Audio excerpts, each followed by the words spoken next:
Hardcore Nuzlocke are one of my favorite ways to replay old Pokemon games. It gives the games a new coat of paint and makes them infinitely replayable. Despite the challenge that the Nuzlocke rules bring, however, the past few generations, with the exception of Ultra Sun and Ultra Moon, were still pretty easy even with the threat of permadeath. So when I decided to take on a hardcore Nuzlocke of Pokemon Violet, I thought it would be a cakewalk that I could complete in just one attempt. Instead, it took me 3 separate attempts and nearly 40 hours to complete. I'm Nerdy Edits, and this is the story of my first ever hardcore Nuzlocke of Pokemon Violet. Before we begin, let's quickly go over the rules I used for this playthrough. I'm only allowed 1 Pokemon per area. If a Pokemon faints, it's considered dead and can no longer be used. I must nickname all Pokemon. I'm not allowed to use items in battle, but held items are okay. I'm not allowed to automatically switch out after knocking out an opponent's Pokemon. I must adhere to a level cap, which is equal to the next gym leader, team star boss, or Titan Pokemon's highest level. And finally, I'm playing with the Dupes clause, which allows me to skip a first encounter on a route if I already have a member of that Pokemon's evolution line. Now when it comes to my encounters, you may be wondering how you can get a true random encounter in this game when you can see all the Pokemon in the overworld. While there are a few different solutions you can use, I personally use 2 different solutions. For routes where I'm unable to use the picnic feature, I would close my eyes, spin the camera around, and after a few seconds would stop, open my eyes, and the first encounter I saw would be the one I caught. But then on routes where I could use the picnic feature, I would open up a picnic, which despawns all the wild Pokemon in the area, pick a direction to look in, close the picnic, and the first Pokemon that spawns is the one I catch. One last thing before we begin. Don't forget to like and subscribe, especially if you enjoy Nuzlocke content. I'm currently working through a hardcore Nuzlocke of Renegade Platinum on stream, which you can find the VODs for under the live tab on my YouTube channel. And I'm trying to hit 1,000 subs by the end of the year, so any support on the video is really appreciated. Thank you for watching, and let's begin. In total, it took me 3 attempts to finally beat this Nuzlocke. For attempt 1, I was young and naive. I thought without any planning, I could sweep through the game with ease. It wouldn't take long for me to realize that definitely wasn't the case. Due to poor planning in the early and mid game, I lost a ton of Pokemon. 2 out of my possible 3 encounters to the second Nemona battle, 4 Pokemon to Iono, and 6 between the 4th and 5th Nemona battles. I didn't even technically wipe on this attempt, but with the low amount of Pokemon I had left at the beginning of the endgame, combined with the few encounters I had left to catch, I decided to just restart. Oh yeah, and this happened on attempt 1 as well. Oh my god, that shadow? I thought that was a shiny. Like the shadow over it? Oh my god. Wait. Is that a shiny? Holy crap!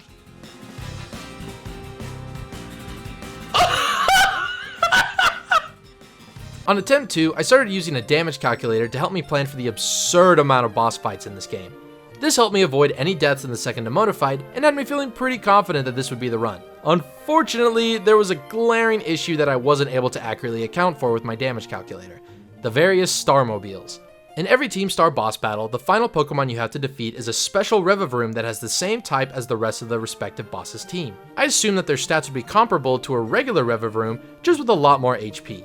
What's actually true is that all 5 Starmobiles have no base stats, EVs, or IVs, and instead have predetermined stats that you can see on screen now. Since I didn't know this in attempt 2, I nearly wiped to the first Team Star boss battle and shortly after decided to reset the run. Despite being frustrated that I once again had to start from scratch, I had learned a lot from my first 2 attempts. And you know what they say, 3rd time's a charm. So for what was hopefully the last time, my journey through the Paldea region began. Again. In all 3 attempts of this run, I started with my second favorite of the starter trio, Quaxly. While Fuecoco is by far my favorite of the 3, I had just used Fuecoco in my first playthrough of Scarlet and wanted to try one of the other 2. Plus, picking Fuecoco is essentially picking easy mode, since Fuecoco and its evolution line do very well against most of the boss battles in the game. Meanwhile, if you pick Quaxly, you have to fight a Fire Terra type, Torch Song spamming Skeledirge several times in the mid to late game in the various Nemona battles. So Quaxly seemed like the most challenging way to go. And on my 3rd attempt, Quaxly got the rare chance of being female. I named her Maria, and together we took out Nemona's Fuecoco in just a couple of turns. In all of my attempts, I skipped the static Lechonk from the catching tutorial in order to get a true random encounter. Which, of course, on this attempt, turned out to be another Lechonk. I nicknamed him Dr. Pig. After following a ride on through the Inlet Grotto and drowning Arven's Squirrel outside the Pocopath Lighthouse, it was time to get my South Province Area 1 encounter. And due to the way the route is broken up, there are 3 separate areas where I can get this encounter. The area before Los Platos, the area between Los Platos and the gates of Mesagoza, and an isolated area between Los Platos and the side of a cliff, which is home to several fairy-type Pokemon. I decided the isolated area would be where I got my encounter, since I could catch Pokemon like Fido or Ralts, which are great long-term encounters. Instead, I got an Igglybuff. While Cream seems like a terrible encounter at first, she gets significantly better when you realize she can be evolved all the way to Wigglytuff before getting a single badge. Before we can get into Mesagoza, it's time for another Nemona battle. This time she has two Pokemon, her respective starter, in this case Fuecoco, and an electric Terra-type Pawmi. This means her 40 base power Thundershocks are now 80 base power, which is about as strong as Discharge. This is very hard to counter when the only electric immunity you can get this early on is Paldean Wooper from South Province Area 1, which obviously I didn't get. Thankfully, Maria learns Work Up by Level Up, which raises both attack and special attack by one stage. Due to Maria's poor special attack IV, I needed to set up 5 workups against her Fuecoco in order to kill Pawmi with one water gun. When I used this same strategy on attempt 2, Nemona's Fuecoco just spammed Leer until it was one-shot by water gun. But in this attempt, it swapped between Ember and Round, which got Maria down to 9 HP and burned her. Thankfully, this only makes Water Gun stronger because of Maria's Torrent ability and secured the kill on both Fuecoco and Pawmi. After spending some time traveling around Mesagoza and the Uva Academy, the school's annual treasure hunt officially began, and it was time to get more encounters. By taking the north exit of the city, I got access to the Pokemon League, which thankfully has Pokemon that are low enough level to be caught at this point in the game. While there are a small handful of Pokemon to catch here, for some reason there are a ton of fixed Tandemaus spawns all over this area. On both attempts 1 and 2, I ended up catching Tandemaus, but thankfully on attempt 3, I managed to get Derry the Fido. Fido's evolution Darkspun has the ability Well-Baked Body, which makes it immune to fire-type attacks. Plus, it gets a defense boost every time it's hit by one. Meaning Nemona's starter just became absolutely useless if we can keep this sweet girl alive. Next is my Inlet Grotto encounter, where I decided to use a new mechanic in Scarlet and Violet to my advantage. In order to raise my chances of encountering Diglett, I made an encounter power Ground-type sandwich. I would end up using this feature a few times throughout the run to varying success. In this instance, I ended up getting Fortnite the Houndour, which is still an above average encounter, but it means I still need a Ground-type Pokemon to help take down Iono. In South Province Area 3, I caught Biggest Bird the Rookidee, and in South Province Area 2, I caught Taser the Mareep. In between these encounters, I traveled all the way to Levincia in order to get some helpful items that I didn't go out of my way to get in the previous attempts. During all this running around, Cream got enough friendship to evolve into Jigglypuff. Shortly after, I found a Moonstone which allowed her to also evolve into Wigglytuff. Finally, it's time for the first badge. For this run, I'll be taking on bosses in level cap order, so the first on the chopping block is Katie's Bug-type gym. This fight is super easy whether you're doing a Nuzlocke or a vanilla playthrough. All I had to do was use Hone Claws twice with Biggest Bird while taking a couple of weak struggle bugs from Nimble. Then I Terrestrialize into a pure flying type and one-shot all of Katie's Pokemon with Terra boosted Pecs. Shortly after this fight, Maria evolved into Quaxwell, which means it's time to take on the Titan Cloth. In Levincia, you can get the TM for Surf before getting a single badge, so I grabbed it and taught it to Maria. She might not be that great of a special attacker, but a 90 base power stab move is a huge help in the early game. With just a few Surfs, Maria easily took out the Titan Cloth, earning us badge number 2. The Grass-type gym in Artisan is the first fight that gave me actual trouble. While Brassius, Petilil, and Smoliv are very simple to take out, his Sudowoodo is a huge problem. It has a really good attack and defense stat, can fire off stab rock tombs which lower your speed every time they hit, and with its grass Terra type, Trailblaze turns into a stab move that raises its speed every time it hits. So this thing is a huge early game problem. After some careful planning, I decided to try to sweep Brassius' team with Cream. As soon as she evolves, she can learn Hyper Voice, which is a 90 base power normal type move. I also gave Cream the Metronome, which raises a move's power the more times it's used consecutively. I figured by using it twice to take out Brassius' first 2 Pokemon, I'd have enough power to take out Sudowoodo in a one-shot.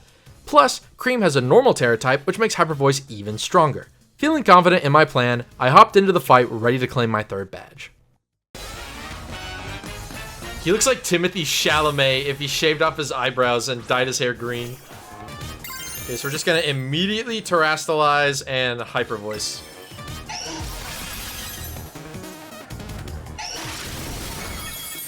What? It lives on 1? What the hell? And unfortunately, we are gonna have to take some damage here.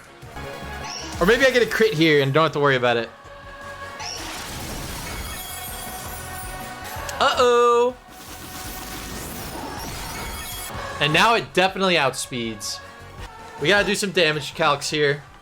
So if this move doesn't crit, I live and win. If it does crit, we could be in trouble. All right, screw it. We're going for it. Come on, Cream.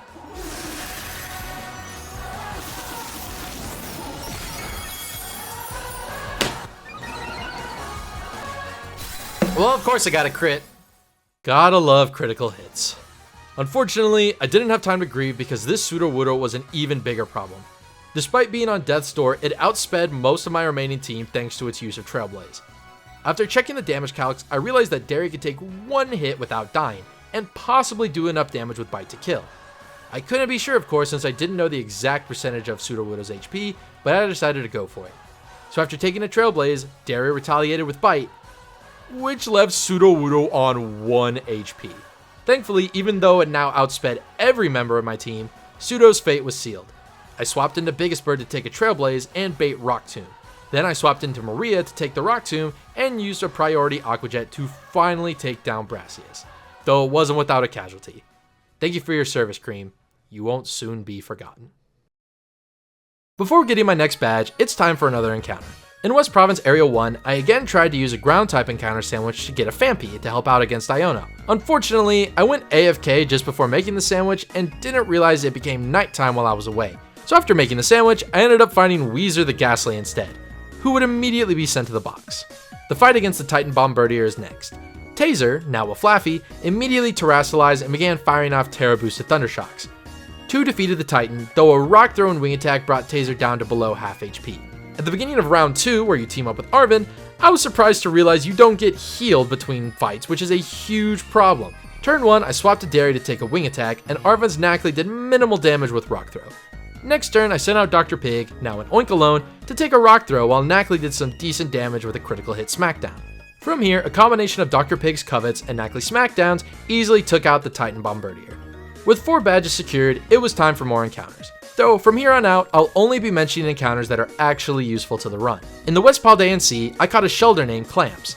And in South Province Area 4, after using a fighting type encounter sandwich, I caught a Riolu named Wexler, who immediately joined the team. In South Province Area 5, I finally found a ground type. I caught Slappy Jones the Whooper and put him in the box for now due to him being just over the level cap. Before taking on Team Star's Giacomo for badge number 5, I ran around to get Wexler's friendship level up, which eventually evolved her into Lucario. And in Gen 9, she immediately learns Aura Sphere, which is insanely busted. So busted that with just 3 Aura Spheres and a little boost from Terrestrialization, Wexler slowed Giacomo's team and easily earned me the 5th badge. Before closing out the early game, I could get access to a few more encounters. The only 2 of note though were 1776 the Rufflet from Asado Desert and Screwball the Magnemite from East Province Area 2. And finally, we've reached Iono, the final boss of the early game and one hell of a gatekeeper for the mid game. Unlike most solo electric teams that can be swept by one ground type, her lead Wattrel is immune to ground type attacks due to its secondary flying type. Her Bellabolt also has Water Gun, and her closing Mischievous has Levitate and can fire off Stab, Hex, and Charge Beams thanks to its electric Terra type. On attempt 1, I almost lost my entire team to this one fight. But on this attempt, I was completely prepared to wipe her entire team without any casualties.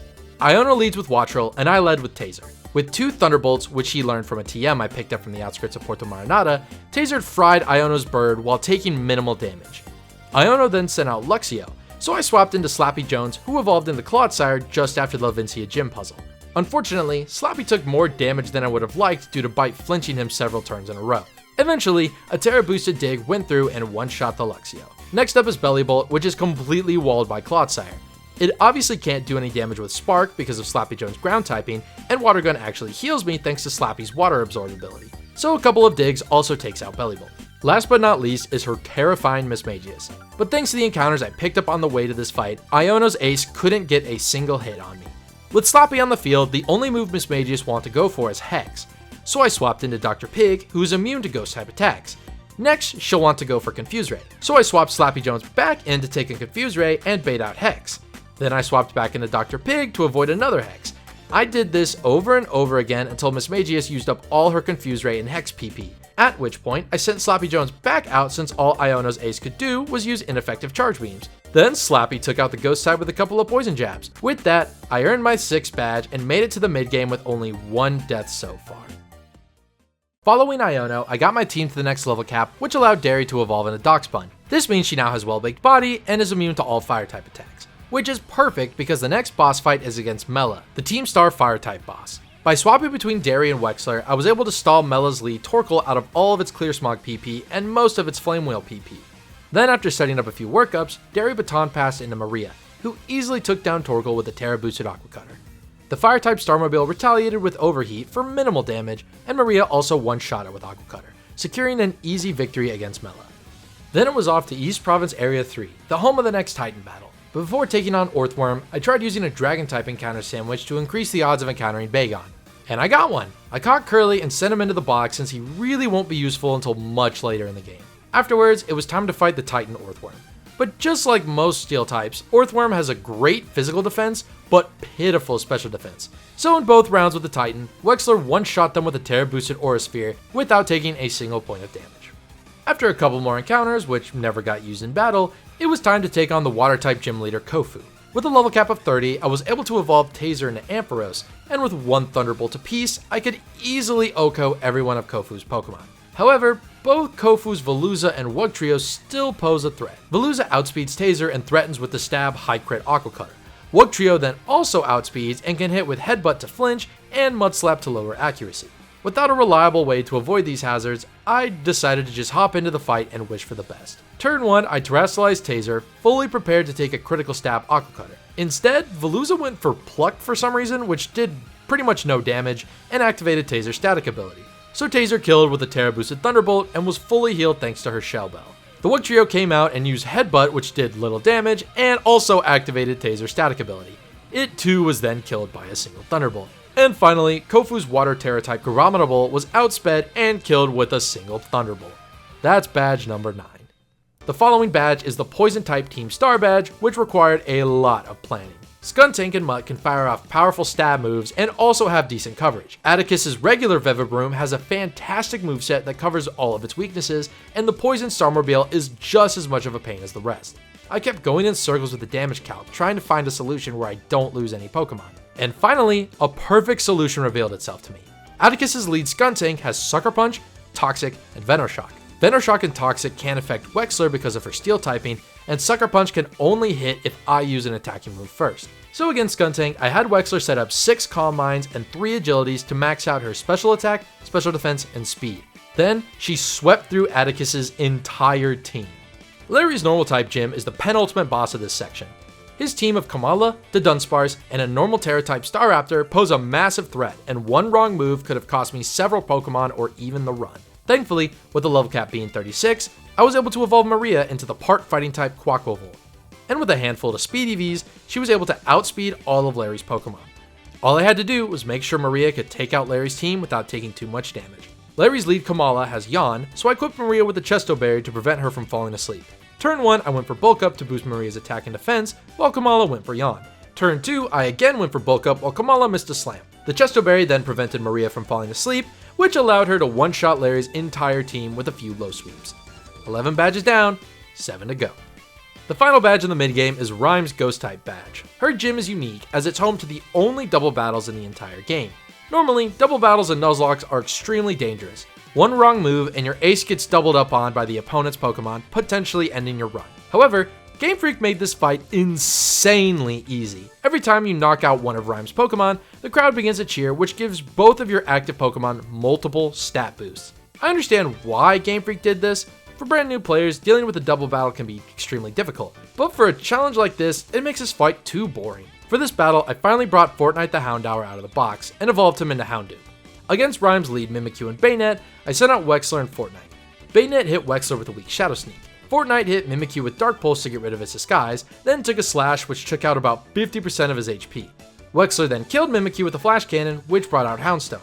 Wexler took another weak Shadow Sneak, then both Baynet and Houndstone were one-shot thanks to the Omni Boost from the crowd.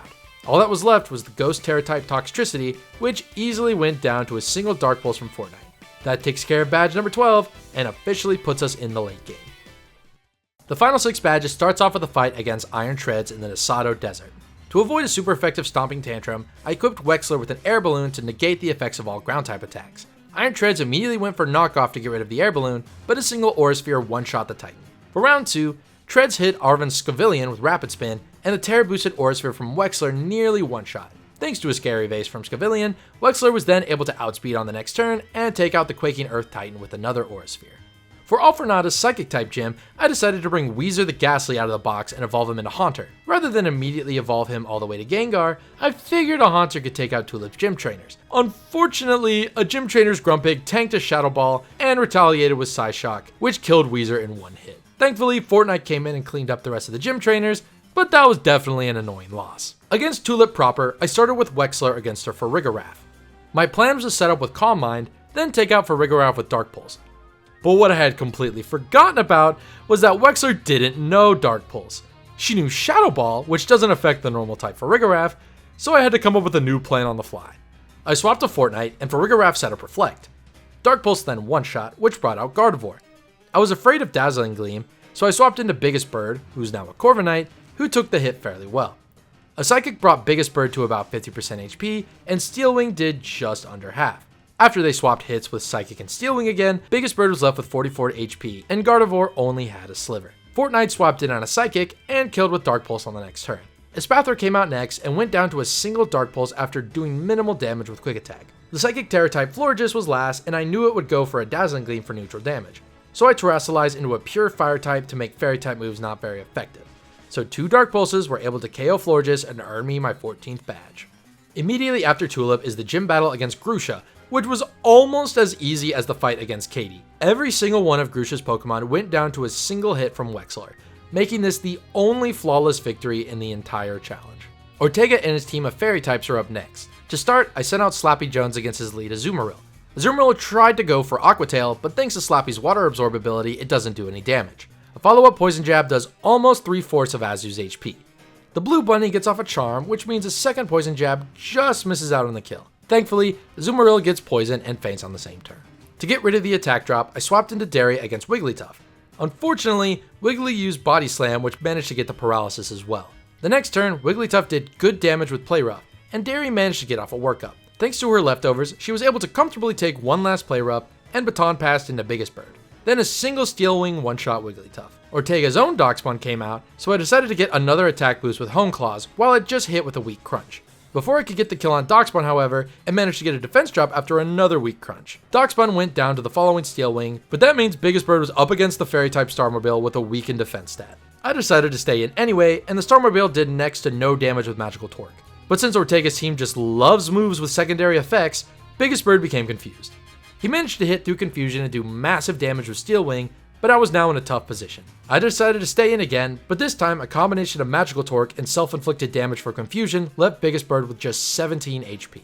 I sent out Slappy Jones, who took a Magical Torque fairly well. On the next turn, the Starmobile knocked Slappy below half HP with Steel Roller, and a Poison Jab was unable to finish the job. I then sent out Wexler to tank a Steel Roller, but the Starmobile went for Confuse Ray instead. I figured it would then go for Magical Torque, so I swapped back to Slappy, who fell to 37 HP. Then it was back to Wexler, who easily took a Spin Out. And thanks to the speed drop from Spin Out, Wexler was able to outspeed and finally kill the Fairy Starmobile with Flash Cannon. The final Titan battle against Dondozo was next, and this fight was pretty easy. I started with Slappy Jones since his Water Absorb negates any damage from Water-type moves, so he took a decently strong Body Slam and retaliated with Toxic. Then I swapped around to my other team members as Toxic slowly ticked away at Dondozo's HP. For round 2, Taser killed the Leviathan with 2 Terra Boosted Thunderbolts, and the Titan Tatsugiri went down to a combination of hits from Derry and Arven's Greedent. With the False Dragon Titan defeated, I only had one badge left.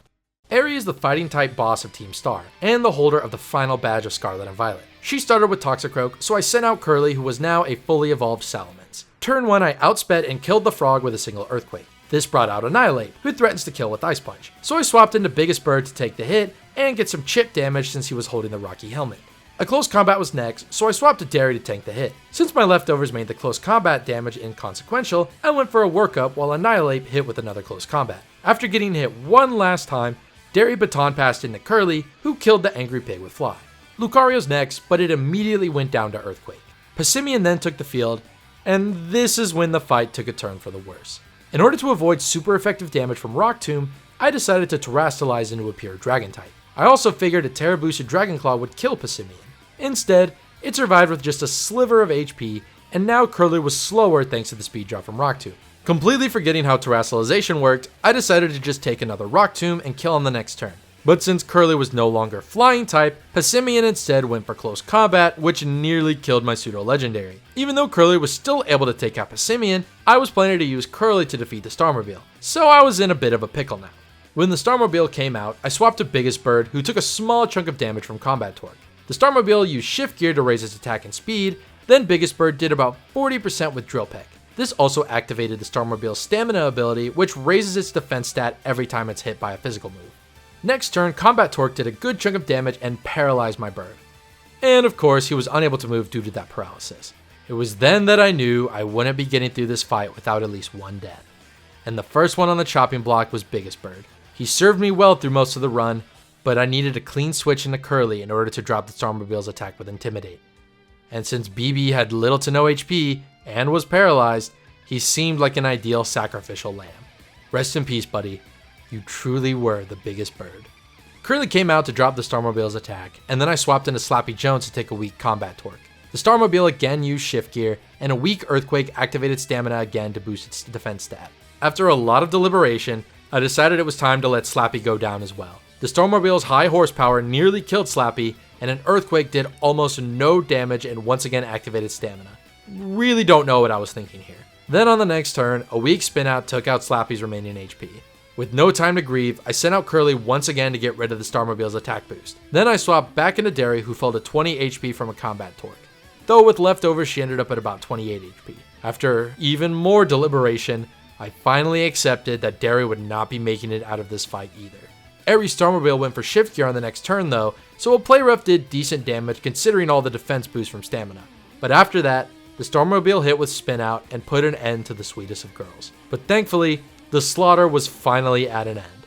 Taser came out, avoided a crit from high horsepower, and finally took out the Starmobile with Dazzling Gleam. With that, I had all 18 badges, but the endgame was looking scary. Not only were there 10 very difficult battles back to back, but I also had just lost 3 long-standing team members that would have been a huge help in these fights. If I was going to make it to the end, I knew I'd have to be on my A game.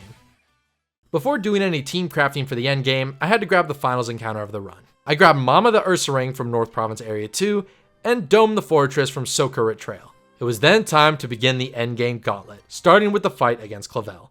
Clavel led with the Rangaroo, and I led with Fortnite. Dark Pulse was a 2-shot, and a Rangaroo set up Reflect. Gyarados was next.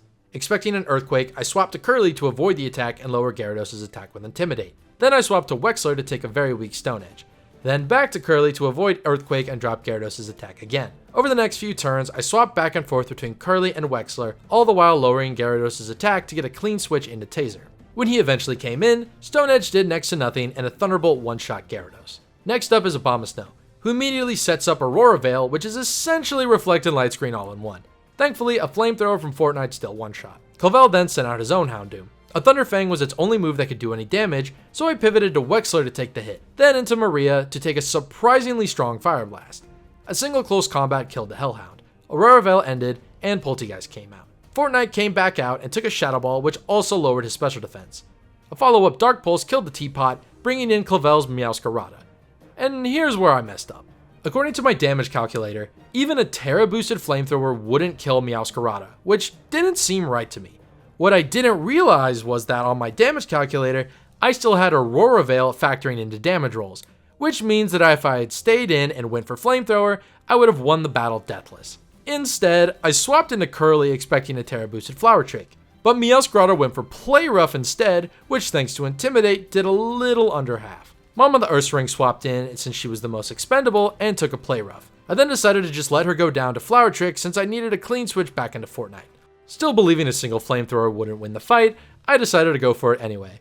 A Play Rough did next to nothing thanks to my Fire Terra type, and then a single Flamethrower O-code and won me the battle. Let this be a lesson. Always make sure your damage calc is set up correctly before making your next move.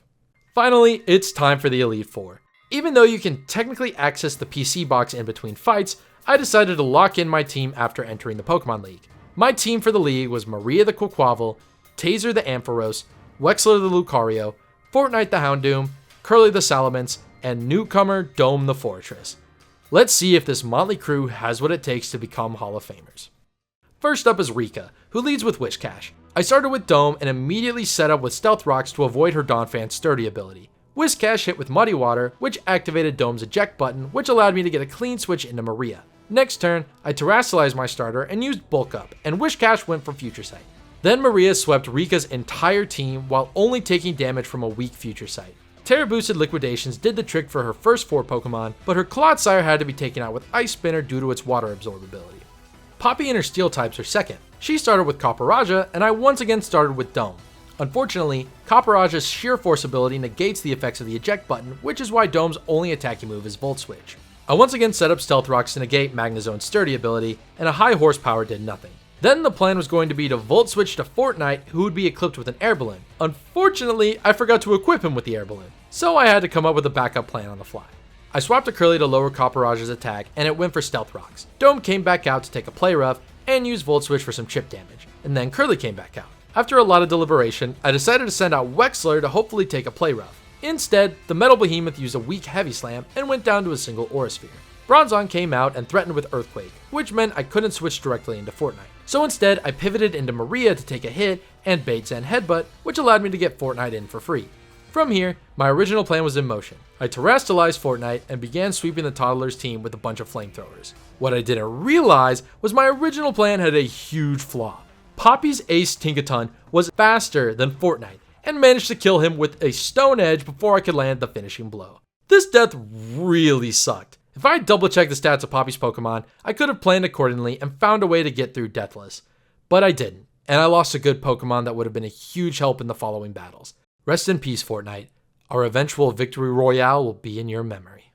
Thankfully, Maria took out Tinkaton with a single close combat, and I moved on to Larry. For a third time, I started with Dome to set up Stealth Rocks, and Larry's Tropius hit with an Air Slash, which activated Dome's eject button. Ice Spinner from Maria took out Tropius, bringing out Staraptor, who took 25% damage from the rocks. Curly came out and dropped Staraptor's attack, who still did a good chunk of damage to Curly and itself with Brave Bird. Then a Dragon Claw KO'd. Altaria came out, but it also went down to a single Dragon Claw. Then came Oricorio, who also was taken out with Dragon Claw.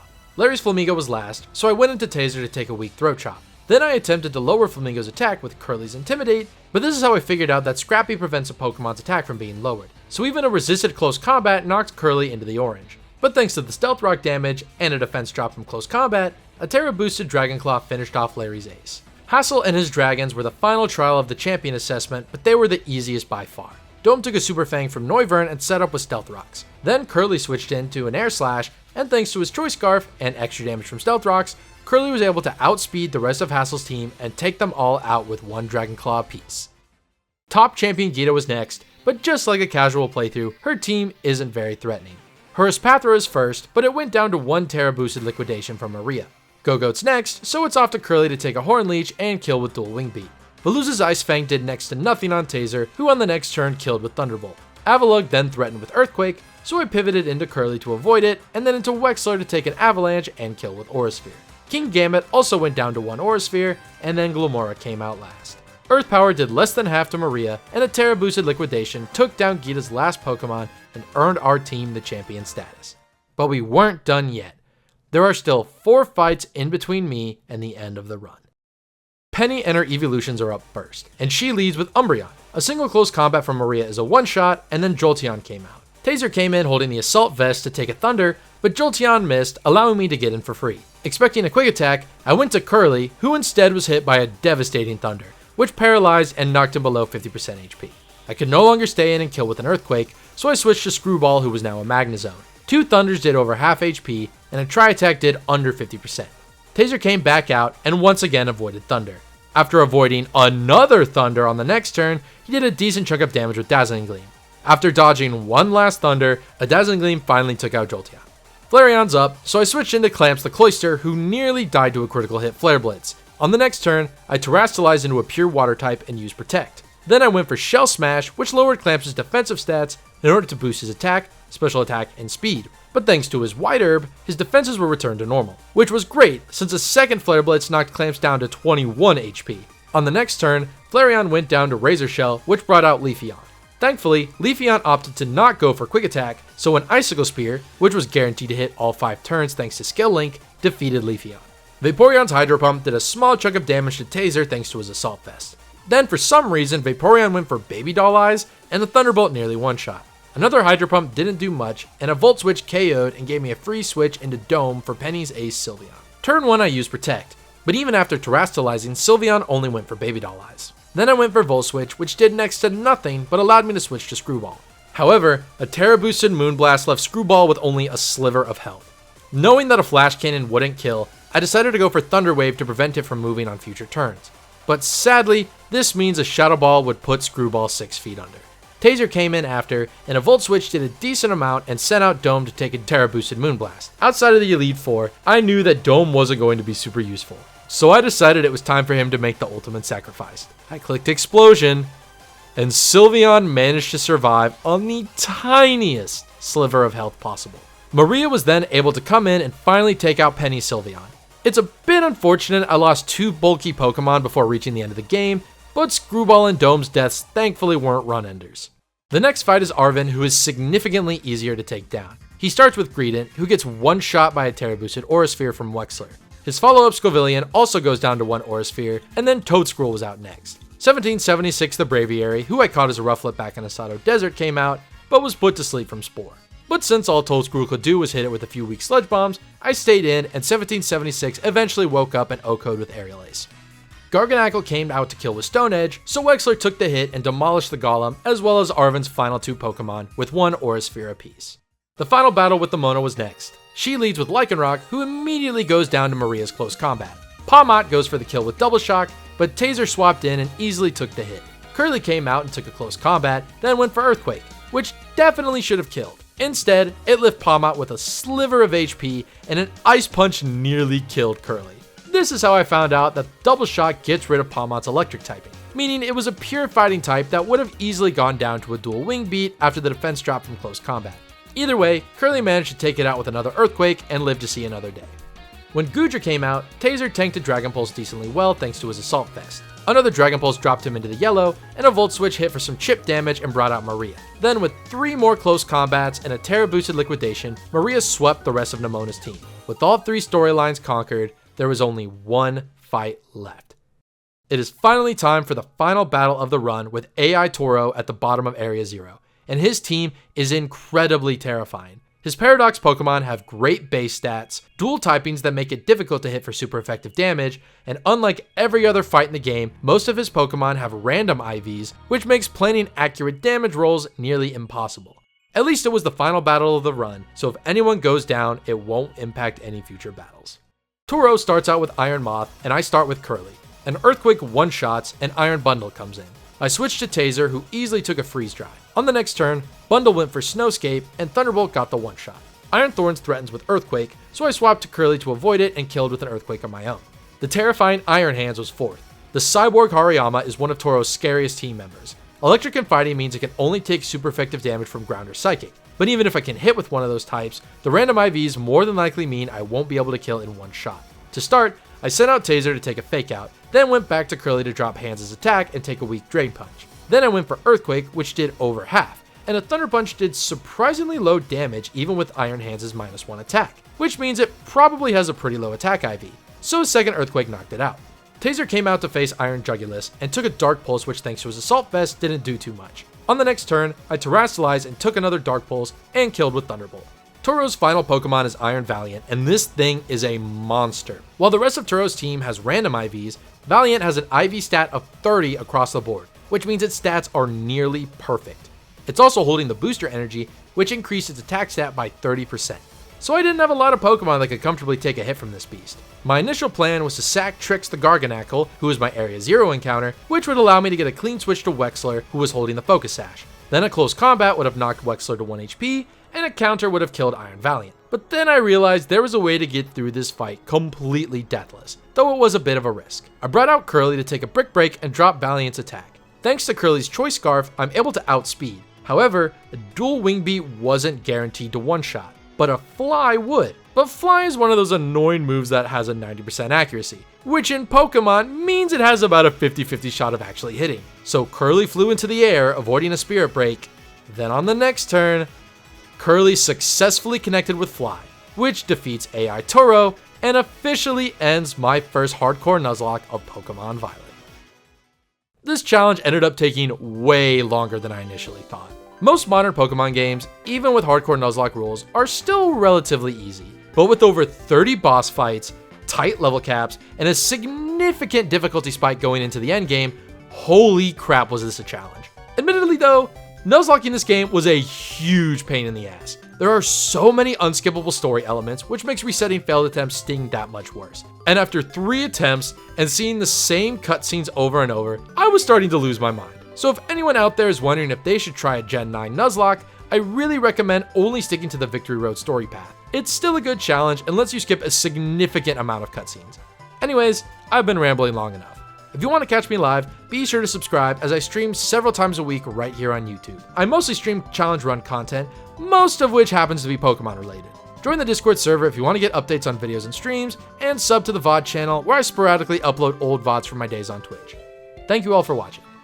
I'm Nerdy Edits, and I'll see you all next time.